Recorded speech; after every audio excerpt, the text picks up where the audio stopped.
Okay, so the question is about if given the opportunity, would we work on a score or like a ballet or like something outside of what we usually do, which is actually a really fascinating question, in particular to me, because I watched the movie Hannah on the plane yesterday, which if you haven't seen, you should really see.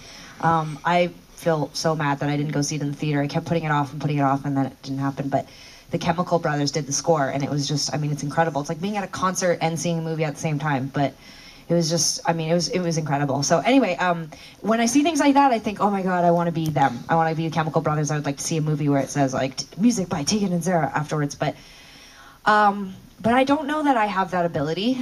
Honestly, like we've been asked to contribute those kinds of things before, and I don't know that I feel like musically that I am that advanced that I could do that. Or I've also never written outside of my own experience, and sometimes it feels scary. I guess the closest I ever got was I wrote a song for Augustin Burroughs for his book, Wolf at the Table, which is an amazing book, and he's incredible. And I was really out of my element and felt really uncomfortable the entire time and felt so stressed out and put it off for weeks and weeks and weeks. And I like read the book like so many times, and I just was so stressed out, and I felt all this pressure, and I sat down to write him a letter, and that ended up making up the lyrics for the song. But I swore after that I would never do anything except write songs for Tegan and Sara, because it was just like such a nerve-wracking experience, which since I have done other things, so I'm okay, don't worry. But I find it really stressful, and I think it's partly to do with the fact that like I'm friends with a couple composers and people who do score who live in Los Angeles, and they talk about the experience, and it sounds awful.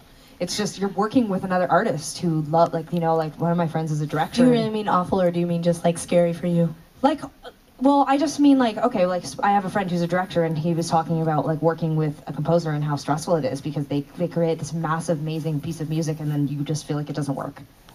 And how do you tell somebody like that baby you just made is ugly, and I don't want it, and I don't need it? It's fine for somebody else, but it's not the baby I want.